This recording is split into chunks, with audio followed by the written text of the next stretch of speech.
अगर बचपन में आपने फेमस कार्टून सीरीज बेन 10 देखी हो तो उसमें एक कैरेक्टर होता था, doctor एनिमो।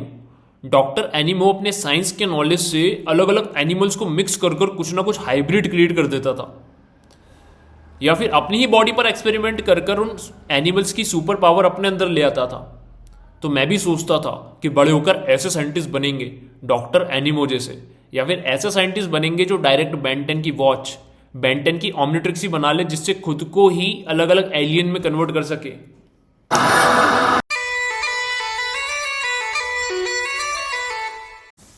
And that is how I ended up doing science. So in 2025 2025 में हमारे पास में ऐसी टेक्नोलॉजी ऑलरेडी अवेलेबल है जिससे हम अलग अलग अलग अलग मैमल्स, अलग अलग बैक्टीरियास, अलग अलग प्लांट, अलग अलग फंगस के डीएनए को मिक्स कर कर एक नया लाइफ फॉर्म क्रिएट कर सकते हैं। ऐसे HBO की एक फेमस सीरीज है गेम ऑफ थ्रोन्स। अगर आपने गेम ऑफ थ्रोन्स देखी है तो उसमें भेड़िए की एक नस्ल बताई गई है, बेसिकली एक वुल्फ की एक प्रजाति बताई गई है, डायर वुल्फ, जो कि साइज में काफ़ी बड़े होते हैं as compare to normal grey wolfs, है ना। तो ये भेड़िए ना एक्चुअल में एग्जिस्ट करते थे जस्ट लाइक डायनासोर्स, लेकिन ये आज से करीब 12-13 हज़ार साल पहले विलुप्त हो चुके हैं, है ना। अभी एक अमेरिकी बायोटेक कंपनी आती है कोलोसल बायोसाइंसेस। तो कोलोसल बायोसाइंसेस ये दावा करते हैं कि उन्होंने उस भेड़िए की प्रजाति को वापस से डी एक्सटिंक्ट कर दिया है, मतलब जो विलुप्त हुई थी ना, तो उसको वापस से उन्होंने क्रिएट कर दिया, वापस से बना दिया है। ठीक है, तो हम देखते हैं आज इस वीडियो में, इस लेक्चर में आज हम यही देखेंगे कि इस बात में कितनी सच्चाई है और ऐसा करने में मानव जाति की कितनी अच्छाई है। First two direwolves since the Pleistocene era.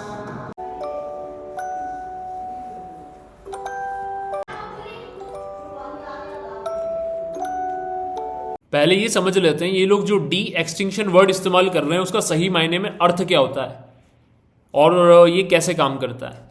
तो डी एक्सटिंक्शन समझने से पहले आपको मैं एक्सटिंक्शन बता देता हूँ। वैसे तो आपको पता ही होगा अगर आप ये वीडियो खोल के देख रहे हैं तो। एक्सटिंक्शन का मतलब होता है किसी प्रजाति का विलुप्त हो जाना, खत्म हो जाना, अर्थ पे से उसका नामो निशान मिट जाना। ठीक है, और डी एक्सटिंक्शन का मतलब होता है ये जो खत्म हो चुकी प्रजाति है, ये जो गायब हो चुकी, विलुप्त हो चुकी प्रजाति है, इसको वापस से क्रिएट कर देना, वापस से किसी चमत्कार के थ्रू या फिर विज्ञान के चमत्कार से वापस ले आना, वापस जीवित कर देना। This is called D extinction. तो कोलोसल बायोसाइंसेस वालों का जो पहला स्टेटमेंट है that this is the first D extinction on the planet.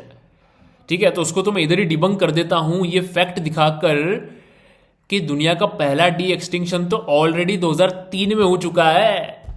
मतलब जब श्री हरि पैदा हुए थे ना 2003 में, तब एक विलुप्त हो चुकी बकरी की प्रजाति है ना, पायरेनिकन आइबैक्स, जो कि सन 2000 में विलुप्त हो चुकी थी।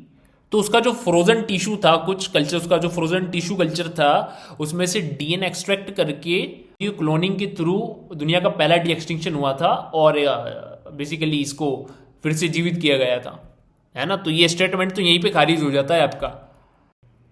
तो इस डी एक्सटिंक्शन के कॉन्सेप्ट पर एक पूरी मूवी सीरीज है जुरासिक पार्क। तो जैसे वो लोग जुरासिक पार्क में एक मच्छर के अंदर जो डायनासोर का खून होता है, उस डायनासोर के खून में से डीएनए निकालकर जिस तरीके से वो डायनासोर क्रिएट कर देते हैं ना, वैसे ही कोलोसल बायोसाइंसेस कह रहे हैं कि उन्होंने 12,000-13,000 साल पुरानी विलुप्त हुई हुई भेड़िए की एक प्रजाति डायर वुल्फ्स को रिक्रिएट कर दिया है, उन्हें डी एक्सटिंक्ट कर दिया है।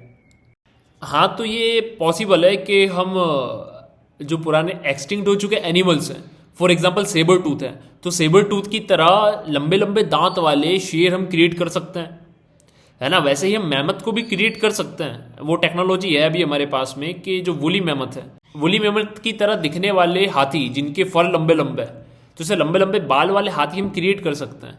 वो टेक्नोलॉजी अभी हमारे पास में है।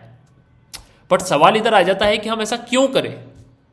हम बेसिकली ऐसी चीज़ में, पुराने बेसिकली डायनासोर को जिंदा करने में, पुराने मरे हुए हाथियों को जिंदा करने में, भेड़ियों को और ये जो मर चुके हैं, जो विलुप्त हो चुकी प्रजातियां, उनमें हम क्यों इतनी ज़्यादा फंडिंग खर्च करें, हम क्यों उसमें इतना पैसा लगाए, उसमें क्यों इतना टाइम लगाए, उसमें क्यों इतनी वैल्यू लगाए, उसमें क्यों इतना दिमाग खपाए, है ना। जबकि दुनिया में इतनी सारी और प्रॉब्लम्स है, दुनिया में गरीबी की प्रॉब्लम है, दुनिया में भूखमरी की प्रॉब्लम है, और हम इस तरफ पैसा क्यों लगाए हमारा। ठीक है, तो उसको देखते हैं थोड़ा थोड़ा। तो बेसिकली जो कोलोसल बायोसाइंसेस हैं, कोलोसल बायोसाइंस के जो फाउंडर है ना, जॉर्ज चर्च, कोलोसल बायोसाइंस के जो फाउंडर है जॉर्ज चर्च, है ना, इनको मैं बहुत पहले से फॉलो कर रहा हूँ ड्यूरिंग माय टीन एज, ठीक है। तो इनका विजन रहा है कि वुली मैमथ को वापस से डी एक्सटिंक्ट करना। वुली मैमथ को डी एक्सटिंक्ट करने से क्या होगा?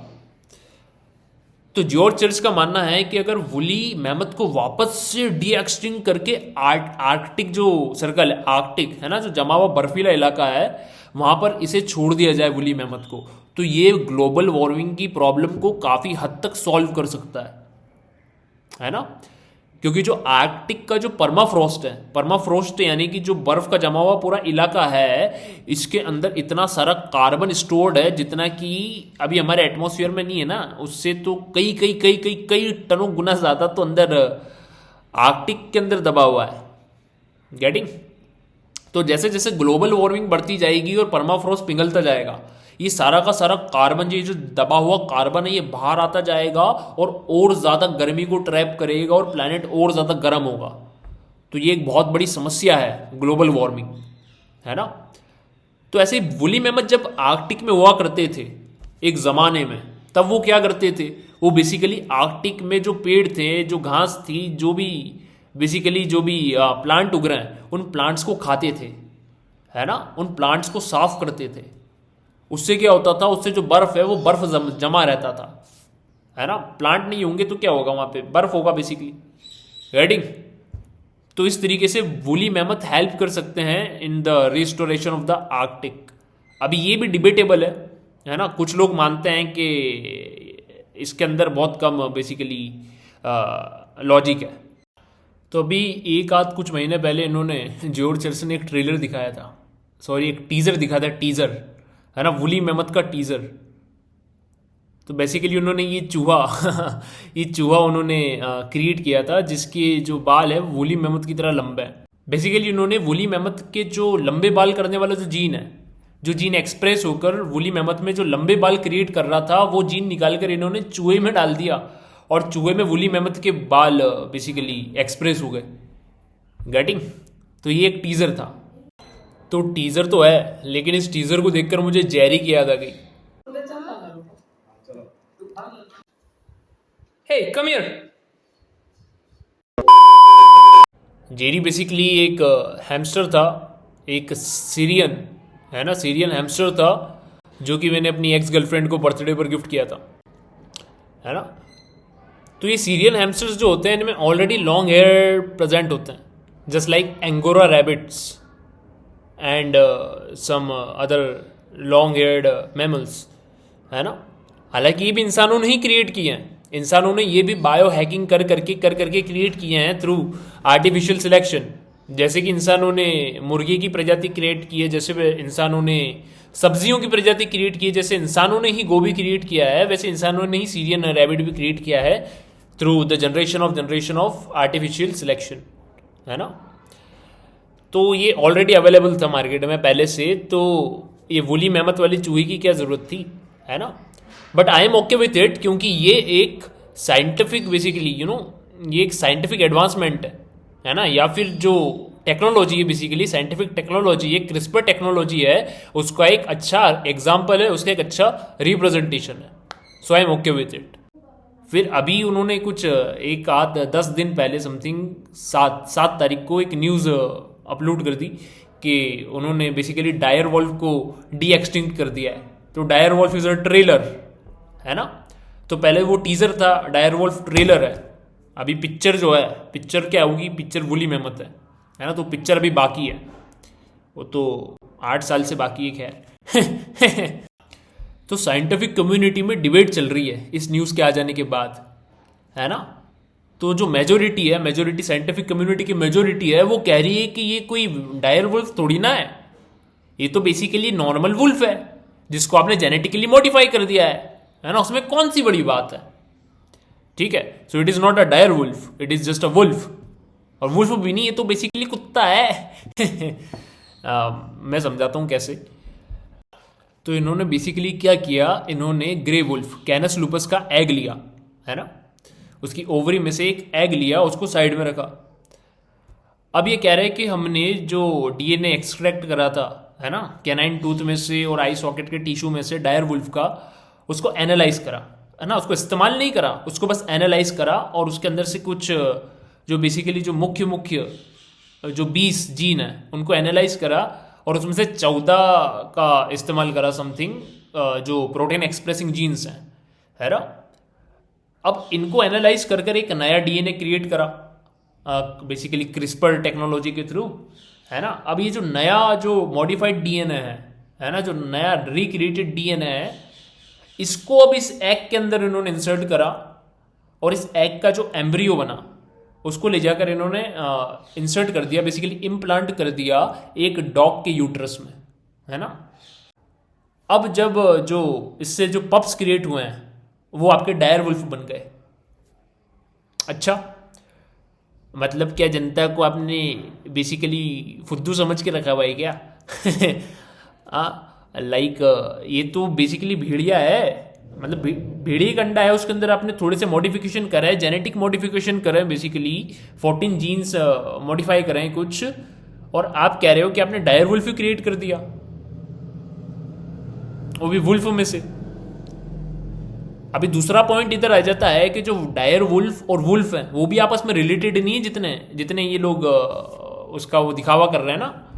मतलब एक डायर वुल्फ और वुल्फ आपस में उतने ही रिलेटेड हैं जितना कि एक इंसान और एक लंगूर है ना।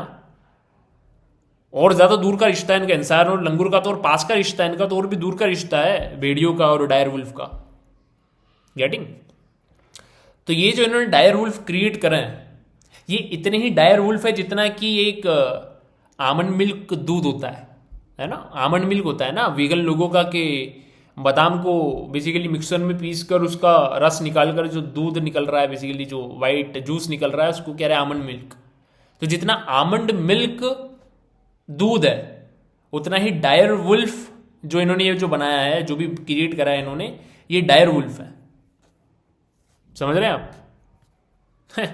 तो ये बस एक मार्केटिंग स्टंट है बेसिकली, और कुछ नहीं है ना। जो हमारे इधर होते हैं ना बेसिकली बॉलीवुड के मार्केटिंग स्टंट्स, है ना, बेसिकली इनको जानते होंगे आप, राखी सावंत जी।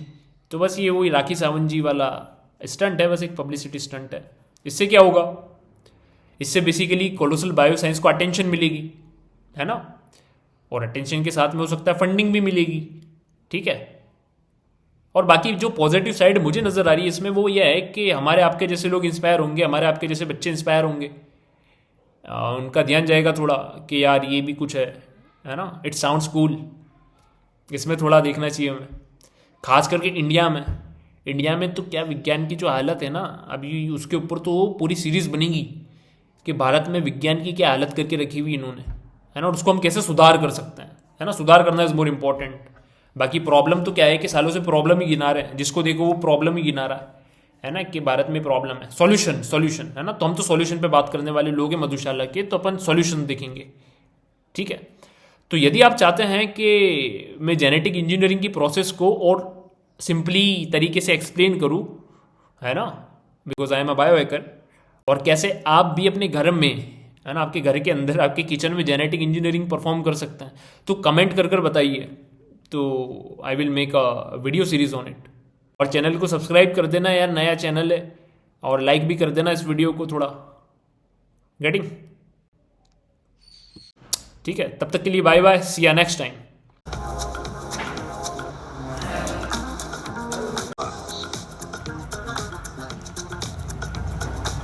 Antlers and sticks help keep their family. And with a mouthful of